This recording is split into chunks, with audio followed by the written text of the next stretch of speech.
নমস্কার বন্ধুরা, আমি সঞ্জু। আজ আমি নিয়ে এসেছি দারুণ স্বাদের একটা ডিফারেন্ট রেসিপি। সেটা হলো শিম পুটুলি। এই শিম পুটুলি কিন্তু গরম ভাতে খেতে দারুণ লাগে।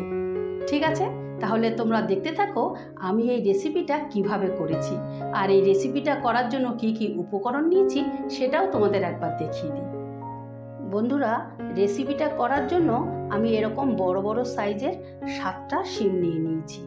আর নিয়েছি কাঁচা লঙ্কা, আদা, রসুন, পেঁয়াজকলি, কাঁচা বাদাম, চালের গুঁড়ো, সাদা তেল, নুন, খাওয়ার সোডা, কালো জিরে, সাদা সর্ষে, বেসন আর একটু চিনি।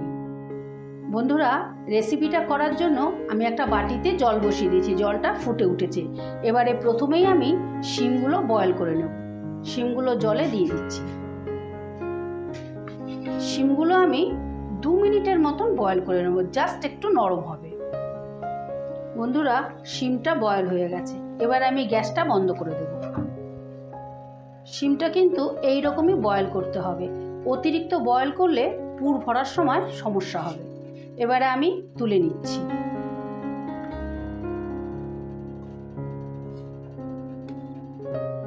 বন্ধুরা, শিমটা ঠান্ডা হতে হতে আমি এখানে সাদা তিল, সাদা সর্ষে, বাদাম, রসুন, আদা আর লঙ্কাটাকে পেস্ট করে নেব।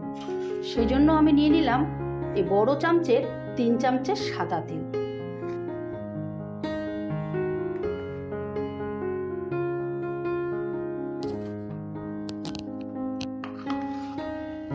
আর 2 চামচে সাদা সর্ষে।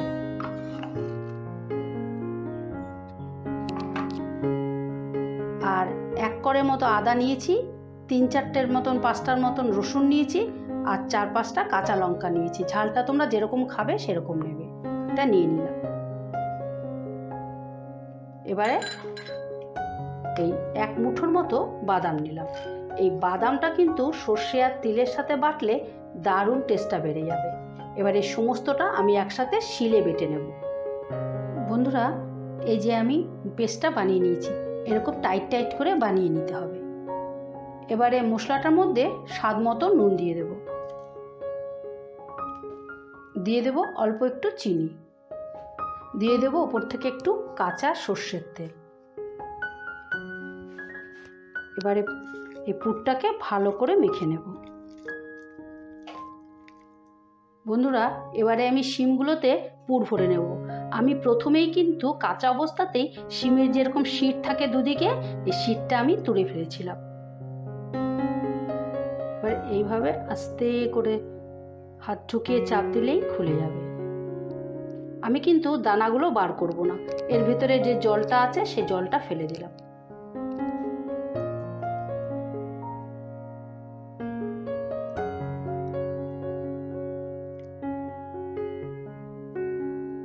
এই দেখো, ভালো করে পুরটা দিয়ে দিলাম। এবারে হচ্ছে আমি 4-5টা পেঁয়াজকলিকে ঠিক এরকম ঝিরিঝিরি করে কেটে নিয়েছিলাম। এরকম ঝিরিঝিরি করে কেটে নিয়েছিলাম। এবার পেঁয়াজকলি আমি উপর থেকে অল্প অল্প করে দিয়ে দেবো। এটা কিন্তু পুরোটাই অপশনাল। এটা কিন্তু তোমরা দিতেও পারো, না দিতে পারো, কিন্তু দিলে খাওয়ার টেস্টটা অনেক বেশি বেড়ে যাবে খাবারের। এবার মুখটাকে এরকম বন্ধ করে দিয়ে এক সাইডে রেখে দেবো। এইভাবে আমি সবগুলো ভরে নেব। এই যে নখ দিয়ে একটু চাপ দিলেই চিড়ে যাচ্ছে। এই দেখো, এই দেখো, এই যে জলটা আছে, জলটা আমি ফেলে দেব।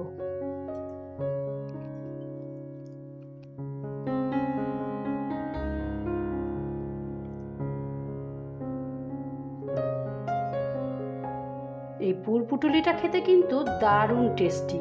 তোমরা অবশ্যই এইরকম করে খেয়ে আমাকে জানিও কমেন্ট করে যে খেতে আসলে কিরকম ছিল।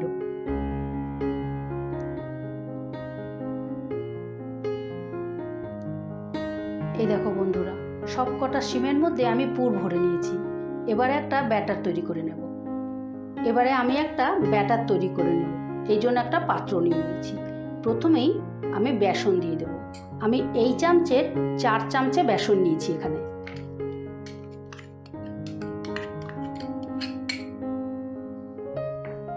এবার এই বড় চামচে দিয়েই 2 চামচে চালের গুঁড়ো নিয়ে নেব।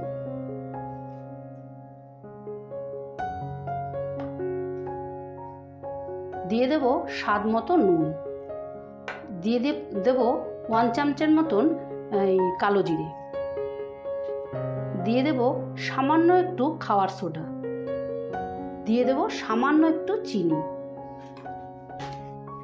এবার সমস্ত উপকরণ একটু ভালো করে মিশিয়ে নেব। এবার অল্প অল্প করে জল দিয়ে একটা ব্যাটার তৈরি করব।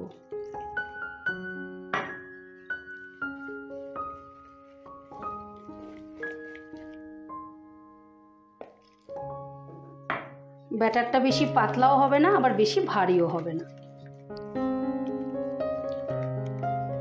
ব্যাটারটা কিন্তু একটু ভালো করে ফেটিয়ে নিতে হবে, তাহলে তেলে দিলে বেসনটা ফুলে উঠবে। এই দেখো ব্যাটারটা ভালো করে ফেটিয়ে নিয়েছি। এই দেখো এই রকম থিকনেসটা হবে, ঠিক এই রকম, বেশি পাতলাও হবে না, বেশি গাঢ়ও হবে না। বন্ধুরা, এবারে শিমগুলো আমি ব্যাটারে চুবিয়ে চুবিয়ে একটা একটা ভেজে নেব।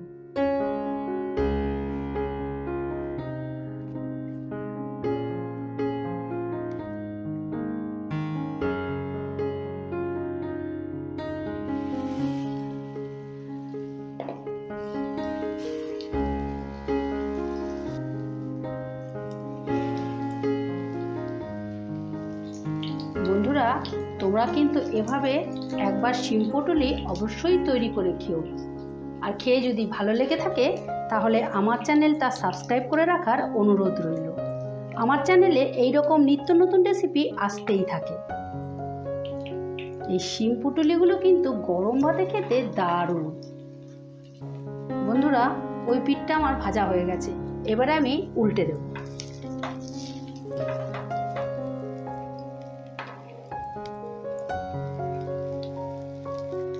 এই দেখো বন্ধুরা, কি সুন্দর লাল লাল করে ভেজেছি। এই দেখো এই পিঠটাও কিরম লাল লাল হয়ে গেছে, দু পিঠই বেশ মচমচে করে ভাজা হয়ে গেছে। আর ওই চালের গুঁড়োটা দেওয়াতে মচমচে ভালো হয়েছে, বেশ ক্রিস্পি হয়েছে। এই দেখো ওপরটা ভালোভাবে ভাজা হয়ে গেছে। এবারে আমি তুলে ফেলব। এবারে আমি একটা প্লেটে ঢেলে রাখছি।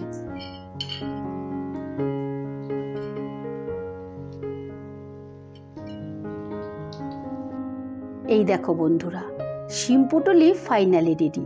তোমরা কিন্তু এইভাবে তৈরি করে অবশ্যই একবার খেও, আর খেয়ে যদি ভালো লেগে থাকে তাহলে আমার চ্যানেলটা সাবস্ক্রাইব করে রাখার অনুরোধ রইল। আমার চ্যানেলে এই রকম নিত্য নতুন রেসিপি আসতেই থাকে। ঠিক আছে, তাহলে আজ আসি, কাল আবারও কোনো নতুন রেসিপি নিয়ে হাজির হব। টাটা।